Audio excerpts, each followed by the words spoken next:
ನಾಲಾಯಕ ಅಂಶ ಅಂತ ಹೇಳಕ್ ಇಷ್ಟಪಡ್ತೀನಿ. ಚೇಲಗಳು, ನಾನು ಅವ್ರನ್ನ ಚೇಲಗಳು ಅಂತೀನಿ. ಯಾಕಂದ್ರೆ ಇವತ್ತು ಅಮಿತ್ ಶಾ ಆ ರೀತಿ ಹೇಳಿದ್ದಾರೆ, ಅವ್ರ ಪಾರ್ಟಿನೇ ಮುಖ್ಯ ಆಯ್ತು ಹೊರತು ನಮ್ಮ ದಲಿತರಿಗೆ ಕೆಲವರಿಗೆ ಬುದ್ಧಿ ಬರೋರು ಈ ದೇಶದಲ್ಲಿ ಏನಾದ್ರೂ ಹುಟ್ಟದೇ ಹೋಗಿದ್ರೆ ನಾವು ನಾಯಿ ನರಿಗಳ ತರ ಇವತ್ತು ವಾಸ ಶಾ, ಅವನ ಹೆಸರಲ್ಲೇ ಐತೆ ಶಾ ಅಂತ. ಬಾಬಾ ಸಾಹೇಬ್ ಅಂಬೇಡ್ಕರ್ ಬಗ್ಗೆ ತುಂಬಾ ಹಗುರವಾಗಿ ಮಾತಾಡಿದ್ದಾನೆ. ಅದು ಮನುವಾದ ತಲೆ ಅಂಬೇಡ್ಕರ್ ಅನ್ನೋದು ಒಂದು ಬಂದ್ಬಿಟ್ಟು ಫ್ಯಾಷನ್ ಅಂತ ಹೇಳಿದ್ದಾರೆ. ಅದ್ರ ಬದಲು ನೀವು ರಾಮ ರಾಮ ಇಲ್ಲಾಂದ್ರೆ ಕೃಷ್ಣ ಕೃಷ್ಣ ಅಂತ ದೇವ್ರ ಹೆಸರೇನಾದ್ರೂ ಹೇಳಿದ್ರೆ ಸ್ವರ್ಗಕ್ಕೆ ಹೋಗಿರ್ತೀವಿ ಅಂತ ಹೇಳ್ಬಿಟ್ಟಿಂದೆ. ಹೊಸಕೋಟೆ ತಾಲೂಕು ಅನಗೊಂಡಳ್ಳಿ ಹೋಬಳಿ ದೊಡ್ಡ ದುನ್ಸಂದ್ರ ಗ್ರಾಮದಲ್ಲಿ ಒಂದು ಸರ್ಕಲ್ ಮಾಡಿ ಅಮಿತ್ ಶಾ ವಿರುದ್ಧವಾಗಿ ನಾವಿವತ್ತು ಹೋರಾಟ ಮಾಡಿದ್ದೀವಿ. ಮನುವಾದಿಯಾಗಿರುವ ಕೇಂದ್ರ ಗೃಹ ಸಚಿವರಾದ ಅಮಿತ್ ಶಾ ಅವರು ಸಂಸತ್ ಸದನದಲ್ಲಿ ಅಂಬೇಡ್ಕರ್ ವಿರುದ್ಧವಾಗಿ ಹಗುರವಾಗಿ ಮಾತನಾಡಿದ್ದಲ್ಲದೆ ಅಂಬೇಡ್ಕರ್ ಎನ್ನುವುದು ಫ್ಯಾಷನ್ ಆಗಿಬಿಟ್ಟಿದೆ, ರಾಮ ರಾಮ ಕೃಷ್ಣ ಕೃಷ್ಣ ಎಂದರೆ ಸ್ವರ್ಗ ಸಿಗುತ್ತದೆ ಎಂಬ ಹೇಳಿಕೆಯನ್ನು ಖಂಡಿಸಿ ದಲಿತ ಸಂಘರ್ಷ ಸಮಿತಿ ಭೀಮವಾದ ಸಂಘಟನೆಯು ಇಂದು ದೊಡ್ಡ ದುನ್ಸಂದ್ರ ಗ್ರಾಮದಿಂದ ದುನ್ಸಂದ್ರ ಕ್ರಾಸ್ವರೆಗೆ ಪ್ರತಿಭಟನಾ ರ್ಯಾಲಿಯನ್ನು ಹಮ್ಮಿಕೊಂಡು ಪೊಲೀಸ್ ಇಲಾಖೆಗೆ ಮನವಿ ಪತ್ರ ನೀಡಿದ್ದು, ಅಮಿತ್ ಶಾ ಅವರನ್ನು ಗಡೀಪಾರು ಮಾಡಬೇಕು, ಸಂಪುಟದಿಂದ ವಜಾ ಮಾಡಬೇಕು, ಅಲ್ಲದೆ ಅವರನ್ನು ಯಾವುದೇ ಚುನಾವಣೆಗೆ ನಿಲ್ಲದಂತೆ ಅವರನ್ನು ವಜಾಗೊಳಿಸಬೇಕೆಂದು ಆಗ್ರಹಿಸಿ ಮಾನವ ಸರಪಳಿಯನ್ನು ನಿರ್ಮಿಸಿ ಪ್ರತಿಭಟನೆ ನಡೆಸಿದ್ದಾರೆ.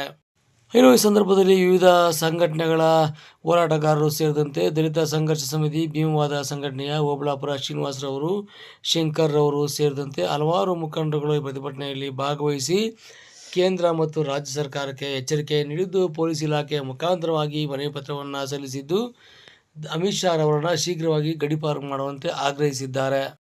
ಇನ್ನು ಈ ಸಂದರ್ಭದಲ್ಲಿ ದುನ್ಸಂದ್ರ ಕ್ರಾಸ್ ಬಳಿ 4 ರಸ್ತೆಗಳಲ್ಲಿ ಕೂಡ ಸಾಕಷ್ಟು ಟ್ರಾಫಿಕ್ ಜಾಮ್ ಉಂಟಾಗಿ 1 ಗಂಟೆಗೂ ಹೆಚ್ಚು ಕಾಲ ಹೋರಾಟವನ್ನು ನಡೆಸಿದ ದಲಿತ ಸಂಘರ್ಷ ಸಮಿತಿ ಭೀಮವಾದ ಸಂಘಟನೆಯ ಪರವಾಗಿ ಪೊಲೀಸ್ ಇಲಾಖೆಯ ವೃತ್ತ ಆರಕ್ಷಕ ನಿರೀಕ್ಷಕರಾದ ಚನ್ನೇಶ್ವರ್ ಆಗಮಿಸಿ ಮನವಿ ಪತ್ರವನ್ನು ಸ್ವೀಕರಿಸಿ ಇವರ ಹೋರಾಟಕ್ಕೆ ಬೆಂಬಲವನ್ನು ಸೂಚಿಸಿ ಈ ಪತ್ರವನ್ನು ರಾಷ್ಟ್ರಪತಿಗಳಿಗೆ ಸಲ್ಲಿಸುವ ಭರವಸೆಯನ್ನು ನೀಡಿದರು.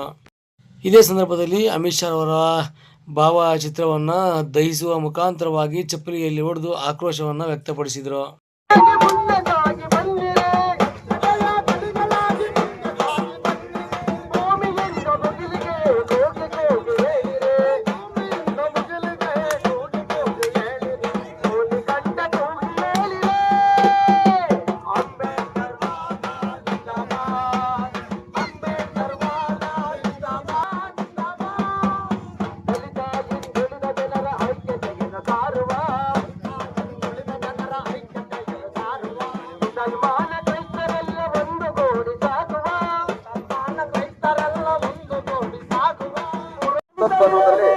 ಅಮಿತ್ ಶಾ ಒಬ್ಬ ನ್ಯಾಯಾಲಯ ಮಂತ್ರಿ ಅಂಬೇಡ್ಕರ್ ಅಂತ ಜಪ ಮಾಡೋ ಬದಲು ಒಂದು ರಾಮನ್ ಜಪ ಮಾಡಿದ್ರೆ ನೀವು ಪುಣ್ಯ ಆಗ್ತಿದೆ ಅಂತ ಹೇಳ್ಬಿಟ್ಟು ಒಂದು 4 ಮಾತನ್ನು ಮಾತಾಡಿದ್ದಾನೆ.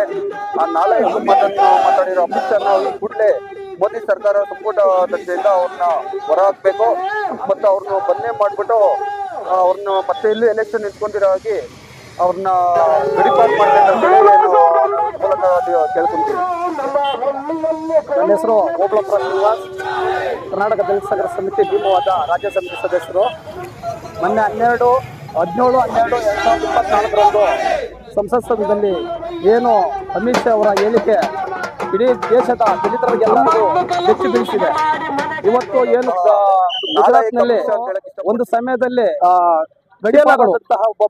ಚೇಲಗಳು ಅಂತೀನಿ ಇವತ್ತು. ಯಾಕಂದ್ರೆ ಇವತ್ತು ಅಮಿತ್ ಶಾ ಆ ರೀತಿ ಹೇಳಿದ್ದಾರೆ, ಅವ್ರ ಪಾರ್ಟಿ ಮುಖ್ಯ ಆಯ್ತು, ನಮ್ಮ ದಲಿತರಿಗೆ ಕೆಲವರಿಗೆ ಈ ದೇಶದಲ್ಲಿ ಏನಾದ್ರೂ ಹುಟ್ಟದೇ ಹೋಗಿದ್ರೆ ನಾವು ನಾಯಿ ನರಿಗಳ ತರ ಜೈಲು ಕಳಿಸಿ ಮತ್ತೆ ನಮ್ಮ ದೇಶದಿಂದ ಗಡೀಪಾರು ಈ ನಮ್ಮ ಸಂಘಟನೆಗಳಲ್ಲಿ ಏನಾಗಿದೆ ಅಂದ್ರೆ ಕೆಲವರು ಅಂಬೇಡ್ಕರ್ ಅನ್ನೋದು ಫ್ಯಾಷನ್ ಅಂತ ಹೇಳಿದ್ದಾರೆ, ಅವ್ರನ್ನ ಚೇಲಗಳು ಅಂತೀನಿ. ಅದ್ರ ಬದಲು ನೀವು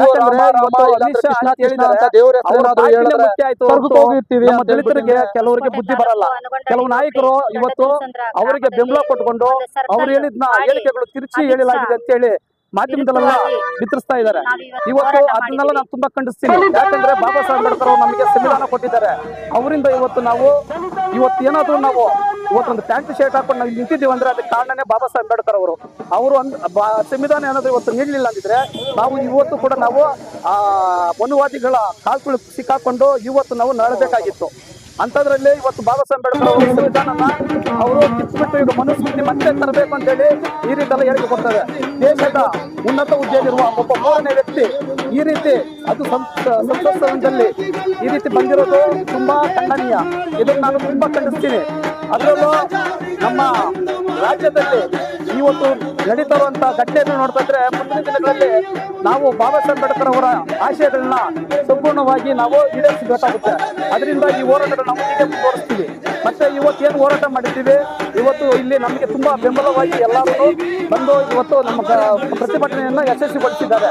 ಇದು ಏನಾದರೂ ಆಗಲಿಲ್ಲ ಅಂದ್ರೆ ನಾವು ಮುಂದಿನ ದಿನದಲ್ಲಿ ಕೇಂದ್ರ ಏನು ಜಿಲ್ಲಾಧಿಕಾರಿ ಕಚೇರಿ ಮುಂದೆ ಮತ್ತೆ ಹೊಸಕೋಟೆ ತಾಲೂಕು ಕಚೇರಿ ಮುಂದೆ ಇನ್ನೂ ದೊಡ್ಡ ಮಟ್ಟದಲ್ಲಿ ನಾವು ಹೋರಾಟಗಳನ್ನ ಕೈಗೊಳ್ತೀವಿ. ಧನ್ಯವಾದಗಳು. ಓಬಳಾಪುರ ಶ್ರೀನಿವಾಸ್, ದಲಿತ ಸಂಘ, ಕರ್ನಾಟಕ ದಲಿತ ಸಂಘರ್ಷ ಸಮಿತಿ ರಾಜ್ಯ ಸಭಾ ಸದಸ್ಯರು. ಎಸ್ ವಿಜಯ್ ಕುಮಾರ್ ಅಂತ, ದಲಿತ ರಾಜ್ಯ ಪ್ರಧಾನ ಕಾರ್ಯದರ್ಶಿ. ಏನು ಅಮಿತ್ ಶಾ ಅವರು 17ನೇ ತಾರೀಕು ಸದನದಲ್ಲಿ ಏನು ಹೇಳಿ ಹೇಳಿಕೆ ಕೊಟ್ಟಿದ್ದಾರೆ, ಬಾಬಾ ಸಾಹೇಬ್ ಅಂಬೇಡ್ಕರ್ ಅಂತ ಜಪಿಸೋ ಬದಲು ಏನು ರಾಮ ಅಂತ ಜಪಿಸ್ಬೇಕು ಅಂತ ಹೇಳಂತ ಒಂದು ಮಾತನ್ನು ಹೇಳಿದ್ದಾರೆ. ಬಾಬಾ ಸಾಹೇಬ್ ಅಂಬೇಡ್ಕರ್ ಅವರು ಈ ದೇಶದಲ್ಲಿ ಏನಾದ್ರೂ ಹುಟ್ಟದೇ ಹೋಗಿದ್ರೆ ನಾವು ನಾಯಿ ನರಿಗಳ ತರ ಇವತ್ತು ವಾಸ ಮಾಡ್ಬೇಕಾಗಿತ್ತು. ಇವತ್ತು ಅಮಿತ್ ಶಾನು ಗೃಹ ಮಂತ್ರಿ ಆಗಿರ್ತಿಲ್ಲ, ಮೋದಿ ಪ್ರಧಾನಮಂತ್ರಿ ಕೂಡ ಆಗ್ತಾ ಇರ್ಲಿಲ್ಲ. ಅಂತ ನಿಟ್ಟಿನಲ್ಲಿ ಬಾಬಾ ಸಾಹೇಬರನ್ನ ಕೀಳಾಗಿ ಮಾತಾಡಿರೋದು ಖಂಡಿಸ್ತೀವಿ. ಇಡೀ ದೇಶಾದ್ಯಂತ